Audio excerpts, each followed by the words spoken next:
la présidence algérienne, depuis l'emprisonnement de Fayez-Eddine Benchir à la fin du mois de septembre 2024, n'a pas cessé de multiplier les interventions et les pressions sur l'institution militaire pour obtenir la libération de Fayez-Eddine Benchir. Il faut savoir que Fayez-Eddine Benchir, avant d'être emprisonné, entre le mois d'avril 2024 et le mois de mai 2024, quand les frères Ben Nasser et Nour-Eddin Khattal ont été emprisonnés, lui, il avait été convoqué par la DCSA, il avait été auditionné, mais il avait été relâché. Pourquoi? Parce que la présidence algérienne n'avait pas accepté qu'il soit placé en garde à vue, ni qu'il soit emprisonné, ni incarcéré.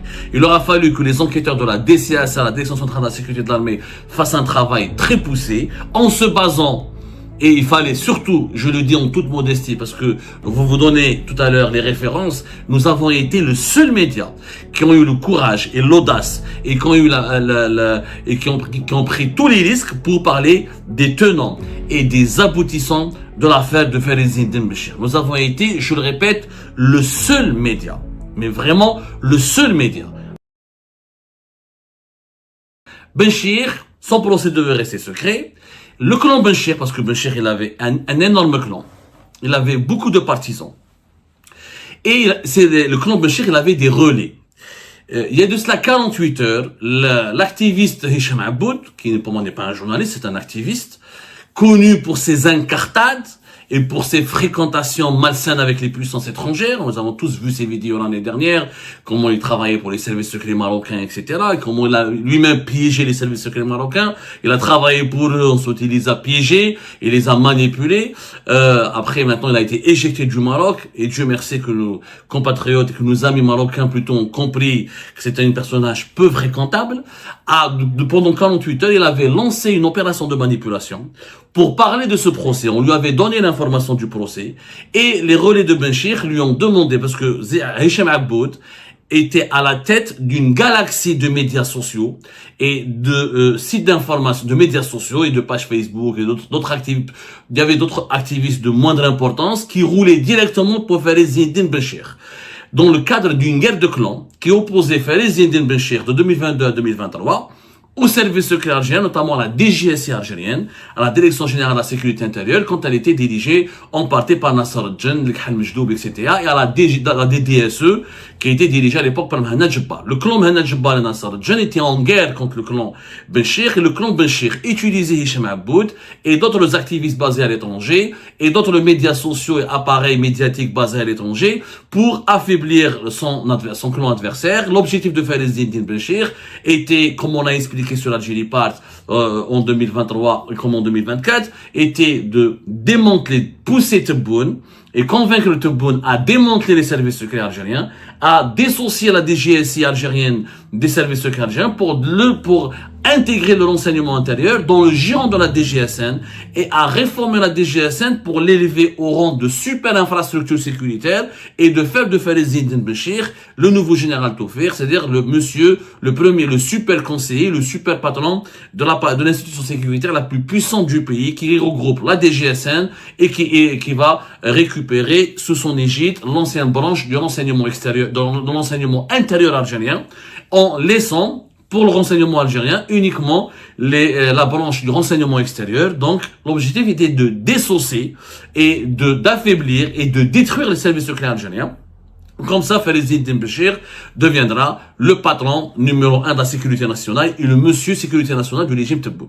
Ce plan a échoué puisqu'il a trébuché Fayez-Eddine Benchir et qu'il y a eu un média, ce qu'on appelle Algérie Part, et votre serviteur Abdou Samar qui ont commencé à révéler les étranges connexions de Fayez-Eddine Benchir avec la France, avec les autorités françaises et avec des services secrets étrangers. Mais l'opération de manipulation lancée par Hicham Aboud et par des pages Facebook dont certaines pages sont d'obédience islamiste ont commencé à 3-4 jours à la veille de ce procès. Ils ont commencé à parler uniquement des frères Ben Nasser. Les frères Ben Nasser dans cette affaire sont le bouc émissaire parfait que veulent utiliser les acteurs du clan Benchir pour poussé Saïd Chengriha à s'acharner uniquement contre les Ben Nasser afin d'accepter le principe d'une libération de Fairezdine Benchir. La présidence veut libérer Benchir, mais pour qu'il puisse être libéré, il faut que Saïd Chengriha, dans son accord, il signe. Parce qu'il est entre les mains des services de la sécurité militaire, étant donné que la sécurité militaire, elle est habilitée à travailler sur les affaires d'espionnage et sur les affaires d'intelligence avec des puissances étrangères. Tant que Chengriha ne signe pas, ne donne pas son accord, Benchir ne peut pas sortir de prison.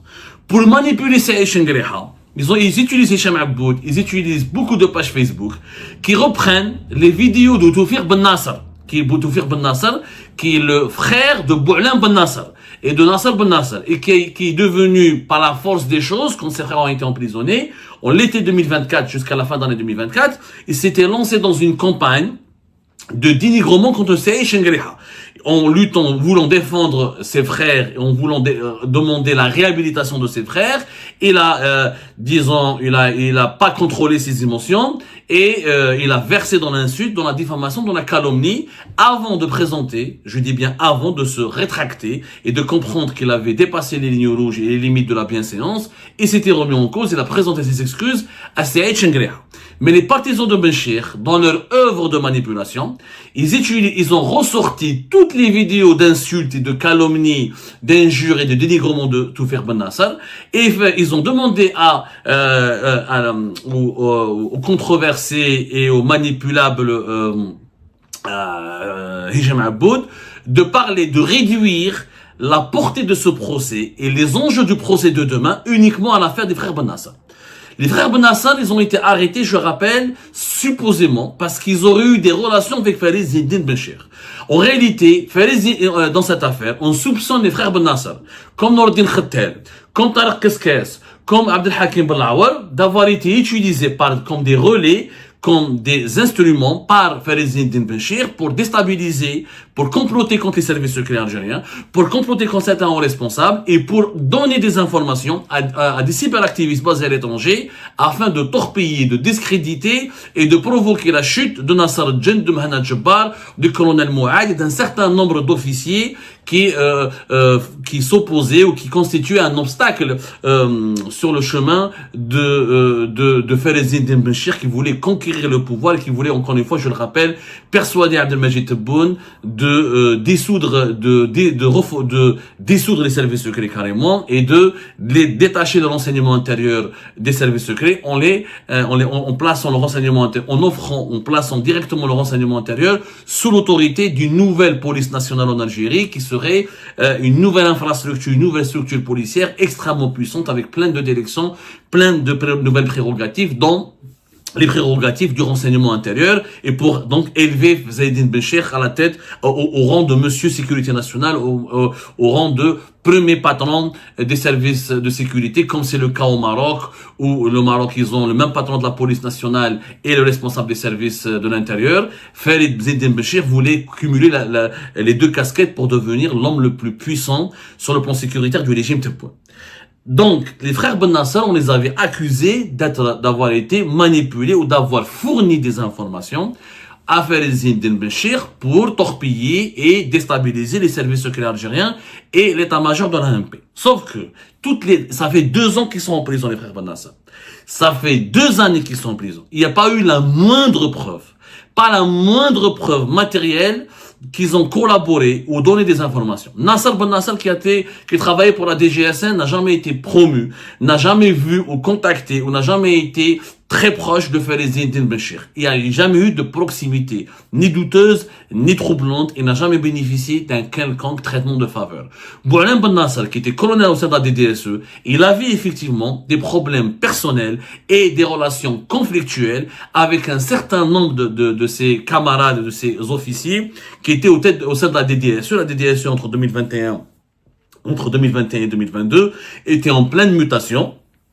Il y avait des anciens officiers de l'enseignement militaire qui ont été incorporés de force au sein du renseignement extérieur, et la greffe, elle s'était extrêmement mal déroulée. Il y a eu des divisions et des luttes intestines et des problèmes et des incompréhensions et clairement des relations conflictuelles au sein même du renseignement extérieur. Mais à aucun moment, il y a eu une preuve ou une démonstration factuelle et des matériels ayant démontré que Boualem Ben Nasser a servi de contact ou de source à Farid Eddine Benchir pour exploiter des informations confidentielles ou classées secrètes afin de nuire aux responsables des services secrets du renseignement intérieur ou du renseignement extérieur.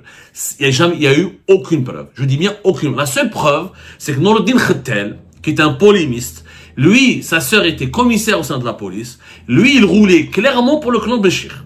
Clairement, Nasr Khettel, je rappelle son parcours, il est berbérophobe, c'est un raciste, islamiste, c'est l'un des penseurs et tête pensante même du courant du BDC et Novembaria, l'islamo-conservatisme qui est né au cours de la crise politique de 2019, anti-hirakiste, il déteste les francophones, il déteste les kabyles, et pourtant il roulait pour faire Eddine Benchir, parce que le plan d'Al-Badissi et Novembaria était d'aider, d'accompagner, il y a eu un partenariat opérationnel entre les islamo-conservateurs et Farid Eddine Benchir dans l'optique de détruire les services secrets algériens, parce que les islamo-conservateurs savent très bien qu'ils ne pourraient jamais conquérir le pouvoir en Algérie s'ils ne vont pas détruire et s'ils ne vont pas affaiblir définitivement l'influence politique des services secrets algériens sur les appareils de l'État. Donc il y avait une sorte de partenariat et d'alliance. Khettel, effectivement Noureddin Khettel, il était en contact permanent avec certains cyberactivistes basés à l'étranger, comme par exemple Hicham Aboud, il leur transmettait des informations où il utilisait des intermédiaires basés à l'étranger pour transmettre à des gens comme Hicham Aboud et d'autres des informations toujours préjudiciables, attentatoires, insultantes et calomnieuses à l'égard des responsables du renseignement intérieur et du renseignement extérieur algérien et de l'état-major de l'ANP, puisque l'état-major de l'ANP était associé. Saïd Chengrahi était considéré comme le protecteur de Nasser Djen et le parrain et de Mohamed Jabbar, du colonel Mouad et des adversaires directs, des concurrents directs de Farid Eddine Benchir. Ceci dit, Noureddin Khettel était en contact avec Toufiq Ben Nasser. Mais Toufiq Ben Nasser, je lui ai posé la question, il a été prêt à donner les preuves. Son frère Boualem Ben Nasser ne lui a jamais transmis des informations pour les donner à Noureddin Khettel. C'est complètement faux. C'est complètement faux. Il n'y a jamais eu de canal d'échange entre Noureddin Khettel et les frères Ben Nasser. Les frères Ben Nasser, ils ont été utilisés dans cette affaire. Pourquoi? Parce que d'abord, c'est un nom qui est connu en Algérie. C'est le général Ben Nasser. L'Arabi Ben Nasser, qui était un ancien patron de la justice militaire de 99 à 2003. Leur père est un magistrat, l'un des piliers avec, comment il s'appelle, le colonel Boukhari, le père de Fouad Boukhari, le procureur dont nous avons récemment parlé, le procureur général de l'État de Blida, qui était là, avec Boukhari, avec Qassem Boukhari, ils étaient les deux piliers de la justice militaire en Algérie. Et comme c'est un nom connu, comme c'est une famille connue, et comme Boualem Ben Nasser, il avait des problèmes avec la direction, à son époque, avec la direction de la DDSE, donc on a utilisé les Ben Nasser pour faire croire à Saïd Chengrahi, à l'état-major de l'armée, que le problème Benchir, que la source de Benchir, que la personne qui a manipulé Benchir, c'était Boualem Ben Nasser. Ce qui est complètement faux. C'est vrai que Benchir a connu le père des Ben Nasser, l'Arabi Ben Nasser, mais il n'y avait pas d'amitié particulière entre les deux familles. C'est vrai qu'ils ont, je crois, des origines communes dans la région de Borj-Bouarirish. C'est vrai que Toufiq Ben Nasser a rencontré une à deux reprises Farid Benchir quand ils étaient en Algérie entre 2021 et 2023, mais il n'y a jamais eu de collusion, ni d'alliance, ni de partenariat. Pour une raison très simple, c'est que Boualem Ben Nasser se battait pour d'autres problèmes. Il n'avait pas de relation, il n'avait pas besoin de Benchir. Boualem Ben Nasser, il voulait empêcher que la DDSE ne soit dominée par les caciques du renseignement militaire qui n'avaient rien à voir et qui n'avaient aucune connaissance et aucune compétence pour pouvoir diriger le renseignement extérieur et qui voulaient imposer une gestion rigoriste et sévère et voire même brutale des dossiers donc qui relevaient de l'autorité qui relevaient de l'autorité de la DDSE. C'est un problème interne. Ben Nasser Boualem, il avait un problème avec ses anciens coéquipiers, camarades de la DDSE. Ça n'a rien à voir avec l'affaire Benchir. Mais on les a utilisés. Par la suite, leur frère, malheureusement, Taufer Ben Nasser, il a versé dans l'émotion. Comme il s'en est pris violemment et sur un temps extrêmement injurieux contre la famille de Saïd Ben Chengriha, donc on a voulu faire croire à l'opinion publique que Benchir n'y est pour rien. Que lui, il est en retrait, contraire tout le complot contre les services secrets algériens et les manipulations de certains cyberactivistes basés à l'étranger contre l'état-major de l'armée Saïd Chengriha était l'œuvre de Boualem Ben Nasser. On a même voulu, pourquoi ils utilisent toujours Hicham Aboud? Parce que Hicham Aboud est toujours insultant quand il parle de Saïd Chengriha. Il utilise des termes vulgaires, c'est tout simplement de la délinquance numérique quand il parle de Saïd Chengriha. Donc ils ont fait croire à Saïd Chengriha que la source de Hicham Aboud, c'était Boualem Ben Nasser. Ce qui est d'ailleurs complètement faux. Il n'y a jamais eu la preuve matérielle et scientifique qu'il y a eu un contact direct ou indirect entre Hicham Aboud et Boualem Ben Nasser. Hicham Aboud est dans le clan tout simplement, de Walid Benchir. C'est Walid Benchir qui avait une relation indirecte avec Hicham Aboud. Maintenant, pourquoi on veut noyer l'affaire pourquoi on veut noyer l'affaire Walid Benchir dans le verre ou dans la marmite des frères Ben Nasser. C'est-à-dire tout simplement pourquoi on veut nous faire croire que Benchir, que le procès de demain, c'est davantage le procès des frères Ben Nasser et non pas le procès de Benchir. Alors que demain, c'est le procès de Benchir. Les frères Ben Nasser n'ont pas les mêmes des chefs d'inculpation aussi graves et aussi dangereux et aussi inédits que les chefs d'inculpation de Farid Zindine Benchir.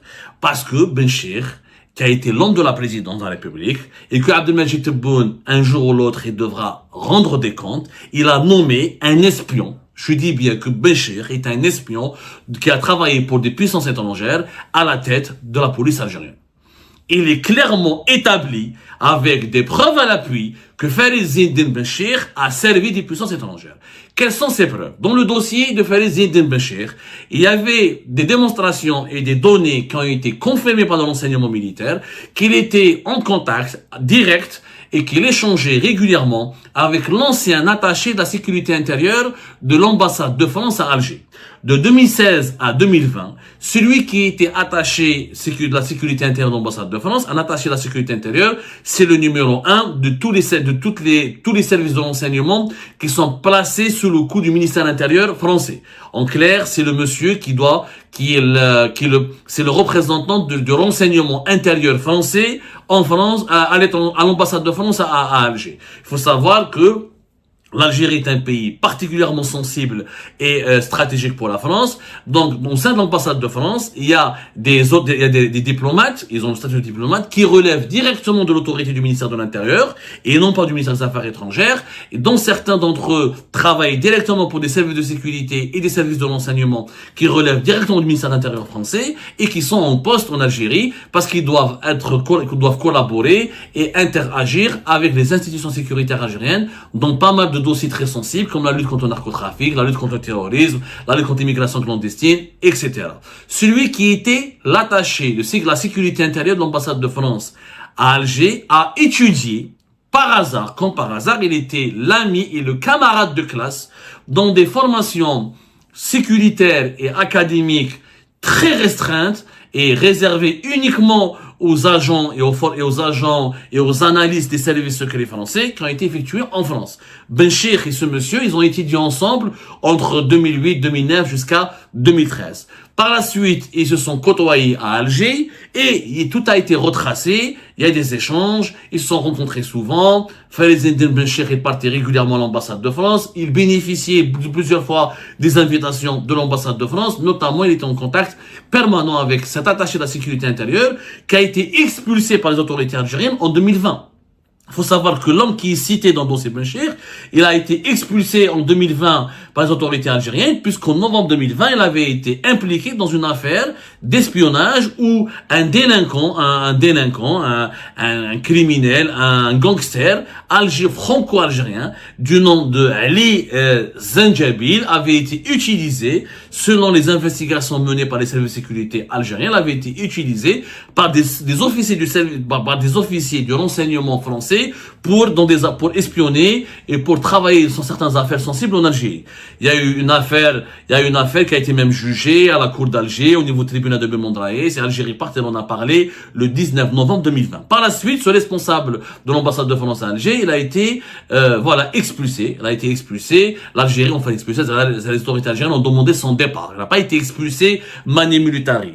Les autorités algériennes ne sont pas venues le chercher, l'arrêter, pour le mettre en dehors, pour l'expulser pour le chasser de l'Algérie, non? Ils ont demandé, par le ministère des Affaires étrangères algérien, on a demandé son départ, il a été remplacé, il est parti vers un autre pays africain. Donc, il y a eu des preuves que Benchir et ceux responsables étaient en contact permanent. En France et en Algérie. Je dis bien en France et en Algérie. Il y a eu des contacts aussi permanents entre un ancien ambassadeur français et Farid Zindine Benchir. Il y a eu des preuves qui ont été retrouvées par les services de la sécurité militaire qui étaient en charge de ce dossier. Je rappelle aussi qu'Algérie Part a fait de très nombreuses révélations sur l'affaire Benchir, sur lesquelles nous allons pouvoir revenir, puisque nous avons démontré qu'il avait des connexions très bizarres avec les services secrets étrangers. Par exemple, le 9 janvier 2024, on vous a révélé comment Farid Benchir nourrissait d'étranges connexions avec d'anciens responsables et officiers des services secrets israéliens, français et chinois. Et on l'a dit clairement, vous pouvez voir notre émission du 9 novembre 2024. Nous avons pu découvrir au cours de nos investigations qu'en 2009, Farid Zindine Benchir participait aux activités scientifiques d'un groupe de recherche sur les menaces criminelles contemporaines. Basé à Paris, ce groupe de recherche rassemblait essentiellement d'anciens responsables des services de secret américains, anglais ou chinois, ainsi que des collaborateurs ou formateurs discrets des services secrets israéliens comme Ariel Merari, ancien membre du Conseil de sécurité nationale en Israël et ancien commandant pendant 20 ans de l'unité israélienne de négociation des otages et de gestion des crises. Dans cette émission, nous avions publié des détails très précis et des faits contextualisés sur la proximité que Farid Zindine Benchir avait avec ses responsables des services secrets étrangers, notamment israéliens. Dans une autre émission que vous pouvez retrouver, elle date du 25 février 2024, nous avons expliqué comment Farid Zindine Benchir collaborait avec un ancien conseiller de Netanyahou. Nous avions expliqué par exemple, contre 2014 et 2017, le Farid Benchir occupait les fonctions d'inspecteur régional de la police régionale et inspecteur régional de la police algérienne au sud-est à Ouargla, l'une des régions les plus sensibles du pays, abritant des sites pétroliers et militaires stratégiques. L'ancien patron de la police algérienne était un membre éminent d'un organisme de recherche universitaire français, dédié aux sciences criminelles et à la criminologie. Or, dans l'organigramme de cet organisme, à savoir les instances dirigeantes, nous retrouvons des responsables très influents dans plusieurs services de sécurité étrangers, parmi lesquels un collaborateur direct et un ancien conseiller direct de Benjamin Netanyahu. Très clair, nous avons donné des noms, par exemple, Benchir avait rencontré entre 2014 et 2017 plusieurs interlocuteurs et officiels israéliens, comme l'ancien vice-premier ministre et ministre du renseignement d'Israël, Dan Meridor, de 2009 à 2013, Dan Meridor a été vice-premier ministre et ministre du renseignement du gouvernement israélien. Et de 2004 à 2006, Dan Meridor a été le président du comité nommé par le ministère de la Défense sur la doctrine de la défense d'Israël. Farid Zindine Benchir a évolué absolument dans un cadre supposément universitaire et scientifique, toujours aux côtés où d'abord il a été de 2008 à 2009, jusqu'à 2013, il était officiellement en train de bénéficier de formation dans le cadre de cet organisme de recherche sur la criminologie et qui est soi-disant un organisme universitaire. Par la suite, de 2013 jusqu'à pratiquement 2017-2018, il a même fait des formations, il est devenu formateur. Est-ce que vous trouvez que c'est pas étrange qu'un policier algérien, parce que Farid Zindine Benchir n'a pas travaillé dans la lutte contre le terrorisme. Il est de formation psychologue. Il n'a pas fait les infiltrations, comme Nassar al-Jun, ou comme le général Toufir, ou le général Hassan. Il n'a pas lutté contre le maquis terroriste. C'est pas un opérationnel. Il n'a jamais été sur le terrain. Ça a toujours été un théoricien. Comment un Algérien, qui était anciennement psychologue et policier en Algérie, peut devenir un formateur des analystes des services de renseignement français et occidentaux. Et comment il peut intégrer aussi facilement un centre de recherche basé en France, relevant de l'armée française, comme l'école de guerre, et comment il peut intégrer un établissement de formation des officiers supérieurs des forces armées françaises et des services de la défense, s'il n'avait pas été validé et s'il n'avait pas des contacts directs avec des responsables français importants de certains appareils sécuritaires importants en France.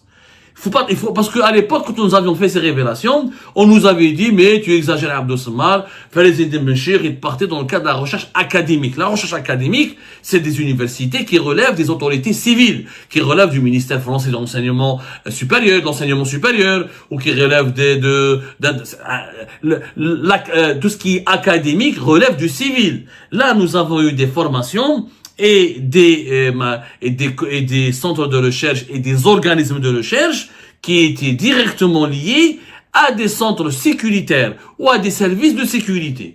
Connaissant que l'Algérie, elle avait une doctrine géopolitique totalement opposée à la doctrine géopolitique des services des pays occidentaux, notamment celle d'Israël, l'Algérie est antisioniste, elle est anti-impérialiste, elle soutient la cause des peuples colonisés, opprimés. Il n'y avait aucune valeur commune entre les services sécuritaires algériens et ces organismes de formation sécuritaire dirigés par les anciens des services secrets français, israéliens, américains et britanniques.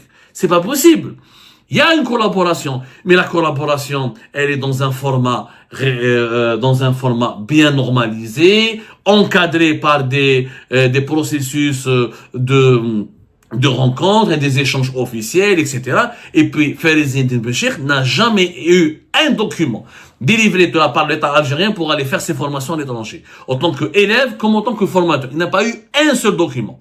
Et je défie la DGSN ou n'importe quelle autorité de l'État algérien de me montrer un document qui a autorisé Falaise Eddine Benchir quand il était à la sûreté quand il était à Ouargla en poste, quand il était en poste à Béchar, à Djidjel, quand il partait travailler et collaborer avec ou bénéficier de ces formations hyper pointues en matière de renseignement, en matière de lutte contre la en matière de criminologie ou des sciences criminelles. Il n'y a pas eu d'autorisation. Alors que normalement, quand on est un officier des services de sécurité algériens, il faut avoir des autorisations et il faut déposer un dossier et que le dossier doit être étudié par la présidence, par le ministère de l'Intérieur et par le ministère de la Défense nationale. Il y avait uniquement l'ancien patron de la DGSN, Hamel, qui était longtemps patron de la DGSN en Algérie. C'est lui qui était le protecteur de Falaise Eddine Benchir, Abdelghani Hamel, et qui autorisait régulièrement, de 2010 à 2018, il autorisait régulièrement Falaise Eddine Benchir à aller étudier, échanger, former et se former aux côtés d'anciens responsables des services secrets occidentaux et israéliens. Donc, il y a énormément de données qui démontrent, encore une fois, l'implication de Falaise Eddine Benchir dans des connexions vraiment douteuses et opaques avec des puissances étrangères. Vraiment. Aujourd'hui, je demande à mes compatriotes de ne pas tomber dans la manipulation, de ne pas céder à la désinformation et de faire gaffe. Demain, c'est le procès de Falaise Eddine Benchir et ce n'est pas le procès des frères Ben Nasser. Il y a des clans, notamment le clan Tebboune, veut libérer Falaise Eddine Benchir parce que Falaise Eddine Benchir, il en sait beaucoup sur le clan Tebboune. Il a été instrumentalisé par Boualem et le clan Tebboune dans des opérations de répression, de persécution du Hirak et des opposants algériens. Et le clan Tebboune s'était appuyé longtemps sur Falaise Eddine Benchir avant de se rabattre sur Nasser Djen, patron de la DGSI, pour assurer une domination sécuritaire très sévère et très musclée du pays. Le clan Tebboune n'a pas du tout intérêt à ce que Falaise Eddine Benchir passe de longues années en prison, parce que si Benchir explose et commence à faire des aveux, ça peut faire tomber plusieurs têtes autour d'Abdelmajid Tebboune.